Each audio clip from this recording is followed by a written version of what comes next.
To the contrary, say no. That is carried. Thank you.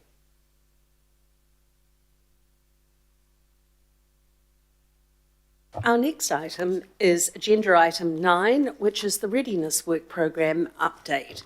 So we have David Gordon online. We have John Knight in person, I believe, Joe Reeves, Mark Lambert and Stacey Vanderputten. Would they like to come forward, please?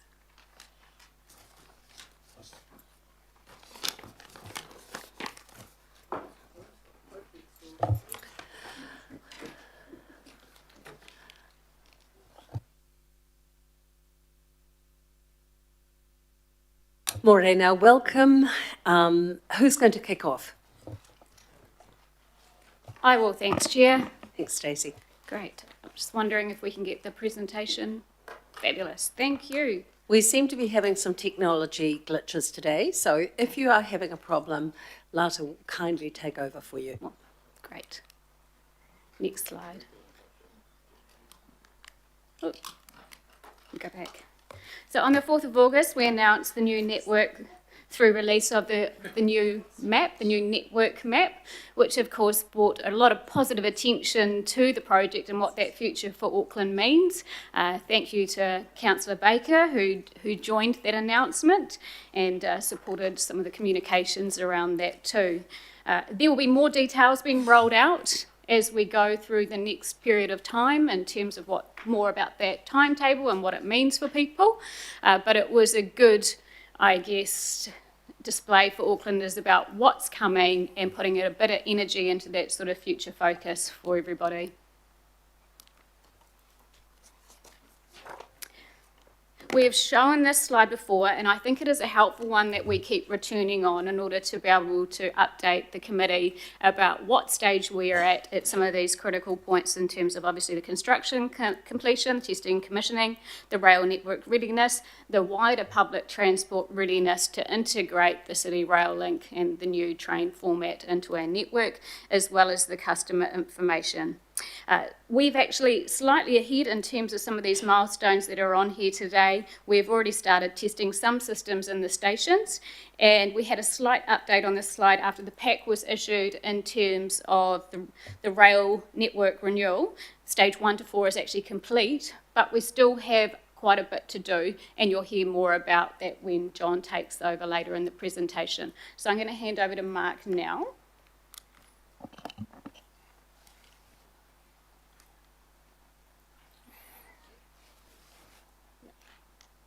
Okay, thank you, Stacey. Good morning, Councillors, Mayor. A quick update on some of our key operational readiness activities. If we can go back a slide, please. In terms of the train fleet, again, these are updates from previous slides you would have seen. That we're making good progress on the train fleet. We're modifying the existing 72 trains. 23 have been modified today. That's up from 13 at our previous update in June, and we've got 49 to complete, and they're on track and ready for opening. We now have 14, a slight update to that slide since it was published, of the new fleet that's gone into service, with only 9 now remaining, which are either still in manufacturing in Mexico or in transition over into Auckland. So they're on track as well for the opening next year of CRL. Next slide, please. In terms of preparation for frontline staff, recruitment and training, with Auckland One Rail and Downer, our operator and maintenance contractor, we're making some very good progress around that. As we near opening, some of these figures may change, and we'll update the council in due course, but the statistics basically show that we're tracking against the current baseline programme.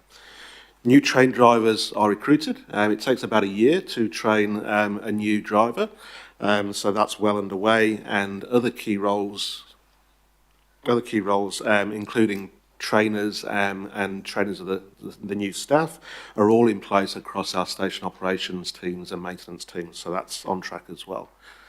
Next slide, please. We're really starting to focus now on how can we build that confidence that Pat Rocky talked about, building up to a launch date. How do we build the confidence prior to that, and how do we manage risk post that launch date as well with regards to the timetable? So building the confidence comprises actually obviously testing of the new infrastructure and systems. We're running at the moment modelling computer models around the new timetable from a punctuality, reliability and conflict perspective to get confidence through actual analysis of what the new timetable looks like. And that will translate into early next year into full timetable testing in the real world, on the ground, through the infrastructure and across the existing network as well. So 3 steps to build confidence for when we actually get to the point where we're comfortable to agree, ready to launch for the public. From day one, managing the risk of reliability and punctuality progresses from there. So rather than a big bang approach, we are looking at how do we progressively build up services from day onwards. And the graphics to the right just show how we've split the service pattern across the peak and the all-day periods to allow us to progressively build that timetable over the first few months of operations to manage that reliability risk. In addition to that, there'll be an overlay of what we call a hypercare approach, which is providing across KiwiRail, ourselves, AOR and Downer, additional resources which you do not need on an ongoing basis, but which we want on hand there in the first few weeks, first few months to be able to respond to any issues and incidents that may happen as we launch the system. I'll hand back to Stacey on precinct.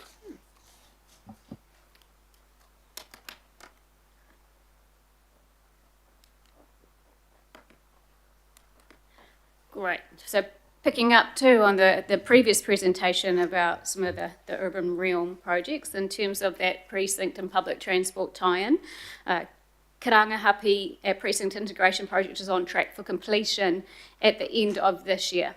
After a lot of feedback and engagement, the Waitemata Local Board endorsed the way forward for the design at the end of July, and it really was about striking that balance between the different views and needs whilst making sure that it was aligned with the broader city master plan in particular. The project is now on completion which is great because obviously that was disrupted there for a little bit. At Te Waihoratu, the cycleway has opened on Victoria Street with further stages underway. The CRL and Link Alliance works on Albert Street and Merrill Drive will soon allow us to return the buses that currently turn down Pitt Street and through to Queen Street, so back onto Albert Street, which will make a huge difference. I know there's a lot of buses that traverse Queen Street, so that will happen before the end of the year, so I know that everybody will look forward to that. Yeah, and it will make actually a really big difference to commute times for customers too. They'll have that more consistency, which is really good, and will sort of improve outcomes for all public transport users. So if we now go to Mungwai, oh, we're on it. We've obviously been working really closely with Auckland Council's led working group in terms of the outcomes of this precinct. And so working with Auckland Urban Development Office team have reviewed the development outcomes and obviously putting more focus in terms of what this means going forward. Our interest has obviously been in the transport outcomes and making sure that they're fit for purpose and taking into consideration the views on that too. With that in mind, we're making sure that come day one that there is ample opportunity for the likes of rideshare and stops through to the stations, which is incredibly important, whilst making sure we're actually future-proofing for the future, particularly on that Ruru lane, so that at some point when we need to open up that space more and traverse buses through, that's going to be available to us. So that work has happened. Obviously, the transitional site activations is a big focus, and that's a piece that some of our teams are leading. So what internally that space is looking like and making sure that we're working with the business associations to activate that space come day one and make sure that it is an inviting and welcoming place to be. So there's still plenty to be done, but it has come a long way in a short period of time in terms of what that future looks like. Now, I think I'm actually handing over to John. Thanks, Stacey. Kia ora, Mayor, Council. Thanks for the opportunity to brief. I'm going to get Joe to operate the slide for me. So we're going to the first slide. What I'm going to go through today is give you the overview of what our partners, AT, Auckland One Rail and KiwiRail are. John, can I just get you to speak a little closer to the microphone, thanks. Sure. Thanks. Is that better? Yeah. What I'd like to do is just take you through the network closures that we've committed to as a collective group until the end of January. And in the graphic you have in front of you, you'll note, I just want to explain the graphic because when I first saw this, I was a little bit confused. So the dark circles around the colours represent what we call full line closures, where it has no dark circle around the colours and they're faded. It represents a partial network closure, which means you run a reduced frequency of train services. And on the left-hand side, we're talking about the Western Line, Southern Line, Eastern Line, and Onehunga. So in accordance with the path from September through to the end of January 26, you can see we have partial closures in the school holidays from the 20th of September through to the 5th of October on the Western and Southern Line, and services will remain operating on the Eastern and Onehunga Line. In October, we're looking at a Labour weekend full closure across all lines and limited works in the weekends in October on the Western and Southern Line. In November, you've got partial closures across the network to allow works to continue on the Western Line and the outer sections of the network. And in Christmas, we're heading into a December 27 through to January the 26th in 2026, a full network closure to complete critical path works to lead into, as Mark indicated, the testing and commissioning and the complex systems integration that's needed between the end of that block of line in Christmas, January 26, right through until the end of April to allow sufficient time to open sometime in 26. Next slide, please. This gives you a schematic of where we're going with our network rebuild program, which is the invasive works, formation, drainage and critical path to get the network up to the standard it needs to be to run 16 trains per hour. In the south, in the southern network diagram, you can see in the pink, that represents the 3 stations that are being built, which are future projects, Nakaroa, Drury and Pairata. Those are on program and working well. In the centre part of the network from Wiri to Pairata, that's the balance of the rail network rebuild work, which is all of your rail formation, subgrade and other works that need to be complete by the 26th of January 2026. And then in the heart of the network, you've got more work continuing in CRL, focusing on Parnell Tunnel to do reconstruction and working on the Western Line. On the bottom left of the graphic, that shows you how we are tracking to percentage complete, planned versus actual work. And you can see the green represents what we have done, the orange represents where we're going to with our tracking as at now, and you can see we're in a good place in terms of where we are going to meet our commitments to finish invasive works at the end of January, so we're all on program. Next slide, please, Joe. Oh, sorry. And the rail network rebuild, this is really what we're doing in more granular detail, where we are going to be working at Christmas. Basically, the colour coding represented by the key, you can see we're doing a bulk of work at Christmas with the green shaded areas. And we've got work beginning before Christmas in the southern line there to complete, so that when we complete our work at the end of January, that just gives you a progressive colour-coded progress map. I'll hand to Joe and go through communications. Thanks. Hi everyone, just a brief one from me. Here on behalf of the comms teams from all 3 organisations again, so AT, CRLL and Kiwi Rail. We continue with our kind of ongoing approach, which we've got into a bit of a groove with, where we will communicate through various channels ahead of our closures and communicate with various... I'm just going to ask you to move your microphone forward too, thanks. Sorry. So yeah, we continue on with our communications ahead of, during and after the rail closures, and we have various stakeholders that we communicate with regularly on that, particularly in the south around where we do the road bridging around Southdown and Onehunga. One of the things that we're aware of is that before the summer closure, which is obviously fairly long, we will kind of ramp up our communications to just make sure that everyone understands what's coming. Keep reminding people of that what and why. We continue to balance trying to build excitement with the public with the whole managing expectations. Ongoing newsletters, hopefully you all receive our 3-month look ahead, which goes to all elected members. Yeah, and I think basically, we're getting fairly good feedback. People seem to kind of understand what's happening. We have had some stakeholder requests around wanting to understand a bit more about what the rail network rebuild looks like. So we have produced a series of kind of explainer videos using our people who are working out on the network just to kind of explain what we're doing, and we'll start to release those ahead of the next rail closure on the school holidays. And that's it from me. Any questions? Thank you, Joe. I'm going to ask Barry Potter if he wouldn't mind, from his perspective. He's done a fantastic job for us in terms of our director and the coordination of this. If he can just give a little overview on how he is seeing it progressing. Thank you, Chair. Look, I might just address the actual engagement that goes on between all the parties involved in this project, because it is extensive.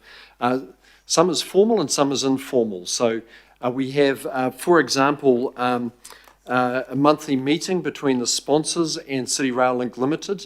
Next one of those is on Monday, and we cover off a number of items there. We also have the One Client Alliance, which John Bridgman referred to, between City Rail Link Limited, Auckland Transport, Kiwi Rail, Auckland One Rail, and the contractor is involved in the Link Alliance as well. And that meets regularly. I sit on the Project Alliance Board, the PAB, for that. There is also the One Client Governance Group, which sits over the whole lot. That comprises senior people from Auckland Transport and Kiwi Rail, City Rail Link Limited, the chairs and CEs.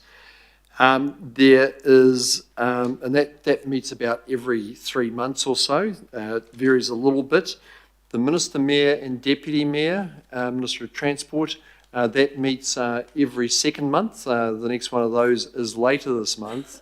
And one of the things I really want to emphasise, because it is very important here, is the relationships between City Rail Link Limited and the sponsors. Look, the interaction is daily, sometimes it feels hourly, but and it is very open. And City Rail Link Limited do share openly with the sponsors' representatives about things that are going on in the project, good stuff, and when challenges come along. So the relationships are very important, and I think, in my view, they are quite a contributor to where the project is at right now. So there is a lot of oversight that occurs. Thank you for that, Barry. There's a lot of moving parts, that's for sure. The first question that we have is Shane Henderson. Thank you, Chair. You got a couple around the Western Line.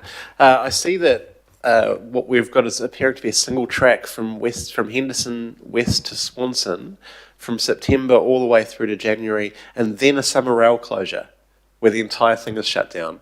So could you talk in more detail as to why that's the case? Because it seems like a huge shutdown period for that area. So the Western Line is, we're still running services on the Western Line, single line running around Henderson station limits, where there's a lot of construction, drainage and station works going on. And then the balance of that work is being done at the Christmas block to check that it's up to standard around assurance. And then there's testing and commissioning for signalling using Siemens, our subcontractor. So we're still running services, but at limited frequency.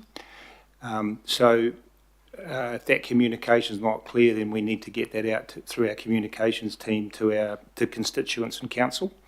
And with Christmas has always been signalled as a 4-week shut because of the wide-ranging nature of the work and the way it's been sequenced. A lot of it relates to the amount of contractor capacity we have and the way in which the works have been programmed. And the real critical piece to it is that at this Christmas block of line, at the end of all of the invasive work, there is a lot of commissioning and signalling that needs to be done with both OLE, which is our electrical cabling, and our signalling to actually make it complete by the 26th to then enable AT to start running their timetable testing. So there is a significant amount of impact network-wide.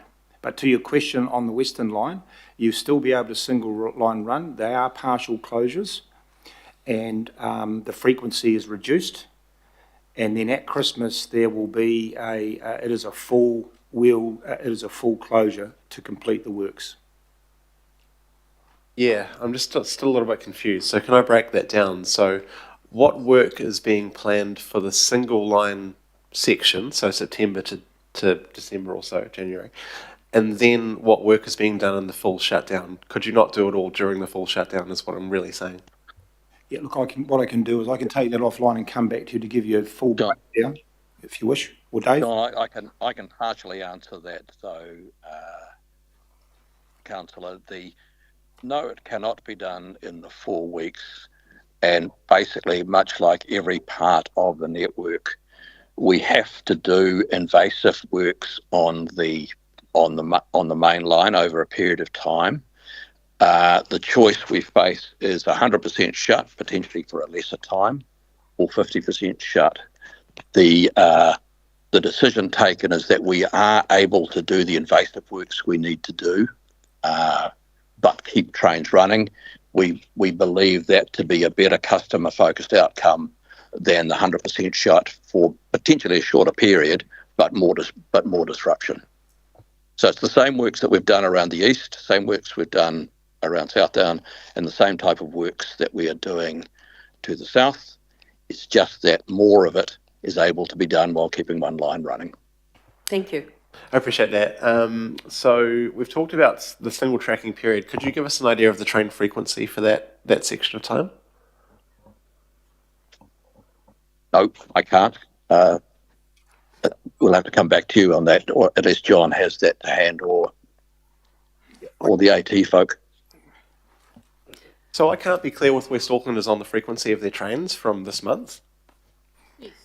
We can. So in summary, all day during the September holidays, there'll be a reduced frequency of around 60 minutes. In the peak, that will be 20 minutes between Waitemata and Henderson, and 30 minutes from Henderson out to Swanson. So, but we will confirm that through our comms over the next week or so. Thank you. I really appreciate that answer. Last question from me. So there's been some reputational risks already. Are you concerned about reputational risk on the length of single track operation, because it is quite long, going into an entire shutdown in summer? What are your plans to get residents west of Henderson back on the trains?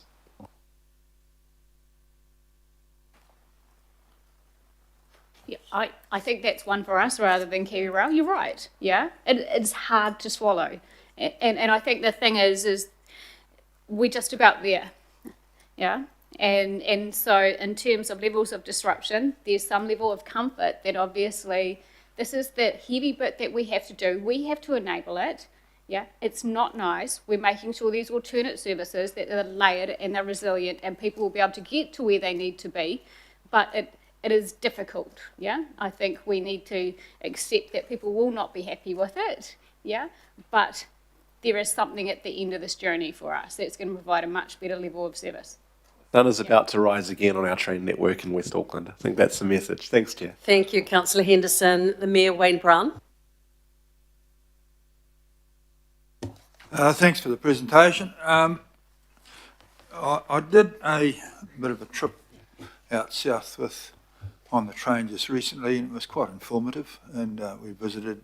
I felt quite positive about quite a lot of things, but there seems to be not the same confidence about timetables as what you're saying from the Rail 1 operators. There seemed to be, they talked about some clash between Kiwi Rail's right to run freight in the evening during a time when there is a rush on, and a few other bits and pieces, so I didn't come back quite so super confident. And I know that they're not part of the group that show up today, so perhaps we can have an input of exactly how well the operators feel about it, as well as yourself, or what, whether or not you're hearing the same thing. I'm not telling tales on anybody, but I just want to preside over a cock-up. if that's all right. Am I Should I seeing still that be- you're preparing yourself to respond to that? Look, I think I can give an initial response because it was actually raised at the media event associated with the level crossings. We have Kiwi Rail's role in this is to prepare what is known as an integrated timetable. So it has to accommodate all the users of that.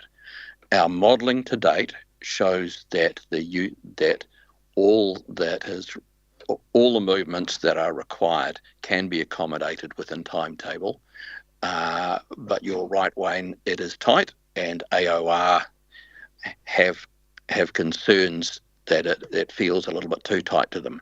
We have to finish that.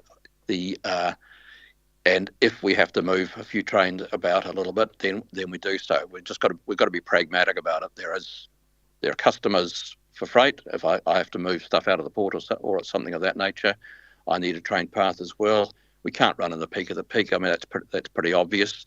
But we have Tahuia coming in and we have other services going out. All of those have to be accommodated in a way that works. So I'm not going to give a blithe assurance that all will be fine here, but we are deeply conscious of the need to get it finally signed off an integrated program and then make sure the network's fit for purpose to operate on so it can be held to. And the operating procedures of ourselves and AOR when we're driving trains are as slick as they can possibly be. That's a pretty good answer, thanks, Dave. I get the pressures. I know the freight's really important, but the Tahuia is a loss maker extraordinaire, and I don't really want that to wreck what goes on with City Rail Link. Thank you for that. I have a question, and that is probably directed to Barry in the first instance. As we come up to an election period, are all the delegations, given that this is such an important project for the country, are all the delegations in place that we can be assured that there will be the smooth continuation of decision-making over the election period? Thank you, Chair. In terms of this project in City Rail Link Limited, I believe that's the case.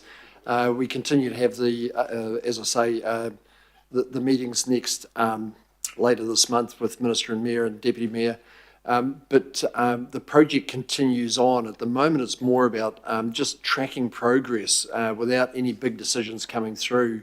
And it's as City Rail Link Limited mentioned, it's currently operating within the funding available. So I believe that's the situation when we look through October until delegations come back. Thank you very much. There appears to be no further questions, so I'm going to move that we receive the report on the enabling works for the opening of the City Rail Link. Do I have a seconder for that? Yeah. Thank you. I'll ask you now to retire and invite any comments from councillors. There appear to be, Councillor Lee. Sorry, I was going to ask a question, but I might as well comment. I'm just a little bit concerned, well, not a little bit, extremely concerned about the lack of progress in our rail project, in the completion of the CRL, which was meant to be, we were told 3 years ago was going to be late 2024, and also what Kiwi Rail called the R&R rail rebuild project, which was put on a fast track, hard and fast. Don't worry about burning off patronage, we'll get it done quickly and then we'll rebuild from there. And that was the strategy they preferred, and that's the strategy they went with. The only problem is that they haven't, and was meant to be completed in time for the opening of the CRL late in 2024, I think you said, Mr. Gordon. But anyway, that has not happened, and it's not like the CRL. When that will be completed is not clear at all, and I don't think that really is acceptable for us as a funder, and especially so for the people who are reliant on trains. Public transport patronage 3 years in, and some 4 years after the pandemic and its impacts, is 12% down of what it was in 2019. And those figures took years of hard work and a lot of money to build up, and we're persistently failing to recover. And all of these things, what's happening in the central city, the fall off of people coming into the central city, all of this is connected, but it's disappointing that we don't have clarity and a lot more pace in getting this work done. I feel sorry for the KiwiRail PR people having to put out explainer videos still. Explaining in PR, I understand, is losing.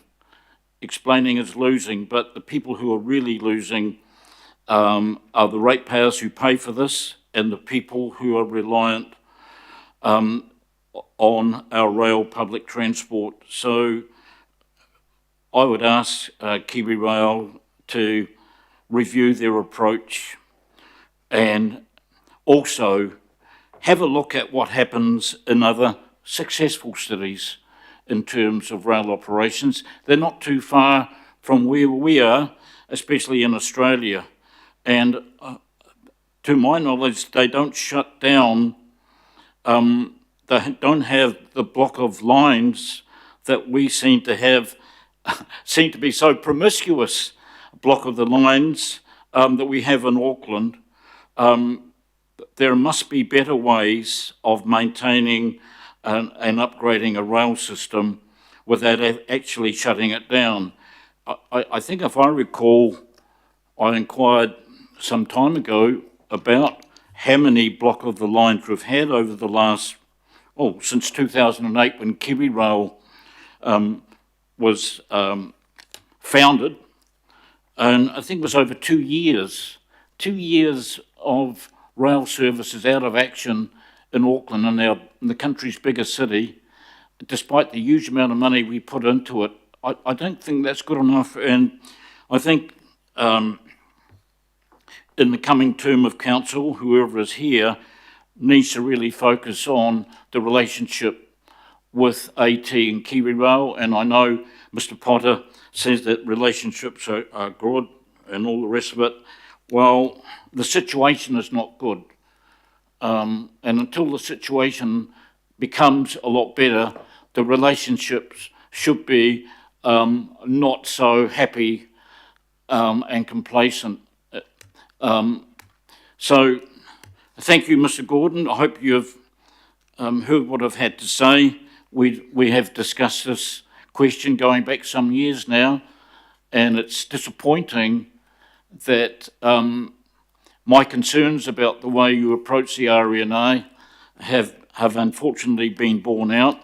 I think we need to get the job done as quickly as possible, and the same with the CRL, so that the people of Auckland who are paying for all this stuff can actually benefit from it. Thank you very much. Thank you, Deputy Mayor. Thank you. I want to say thank you to you both. This is going to be a painful summer. It's going to be a painful summer with no trains, but I think you've done a great job giving us a huge amount of notice, as much as you can, doing the work that you're doing on the comms, making sure that elected members know, and so that we can share it through our networks and the media can share it through their networks. Look, we've got some big events coming up over the summer, and it will be tough. Auckland Transport, thank you. Thank you for getting the buses on the road to support that. We're very lucky that it's at school holidays are in place, so you'll probably have some spares there. But you can't say that we don't know. It's September now, and we've got that forward plan, and I think it's up to all of us to get out there and share that information so Aucklanders understand it. To KiwiRail comms people, you've said you're glad you don't have my job, and I'm glad I don't have yours. But collectively, I think we will be able to share that news to assist you as much as possible. Thank you. Richard Hills. Madam Chair, and it is important that, yes, I've been annoyed at rail closures, especially when there've been like signal failures and things that I feel could be better managed. But the rail upgrades, you cannot put a train across track that you've completely ripped up and you're rebuilding the retaining walls and the bases of those tracks, some which have not been upgraded for 90 years. I think it was 330 million 2 years ago, and now the government have announced another 600. You cannot do that work with it open because there are no tracks. And I guess the patronage issue, buses and ferries are almost back to pre-COVID there, and we're getting really good numbers on all of those. I see it myself every day. But once again, if you have rail closed, as in, what was it, 100 days this year or something, that means zero patronage. You cannot possibly increase patronage when there is no train. So it is hard, it is difficult, but I hope that this massive upgrade that has to be done, much like the pipes in Queen Street, you can't replace 100-year-old water care pipes without digging up the road. Once it is done, hopefully we see a far more seamless train use. Hopefully that any closures are more in the night because it's low maintenance upgrades and testing rather than full upgrades where you have to rip up the tracks and all the base course. So I think, yes, we would all love if it could be magically done by ferries and it didn't have to mean digging things up. But unfortunately, when you're rebuilding a city that hasn't had work in 100 years, then that's the issue we face. So thanks. Thank you. I'm going to close off by, because it's the last meeting of this committee, really acknowledging you all and thanking you all. And it's always wonderful to see Kiwi Rail here. This is messy, it's complicated, the governance, everything has been hard, but it's so important for New Zealand. Every day that I come to the town hall, I walk past that bronze statue of Sir Dovemar Robertson. That was not done by the Auckland Council, it was commissioned by a few of us who felt he should be honoured for his vision for Auckland. And every day that I walk past it, I stop and smile at Robbie and that beautiful bronze piece, and note others doing it as well. But I think he would have understood it was going to be messy, but we're getting there. So thank you all for your part in actually bringing this vision together, and we look forward to seeing you again in the next term. Thank you very much. I'm going to put it now. All those in favour say aye. To the contrary say no. That is carried. Thank you.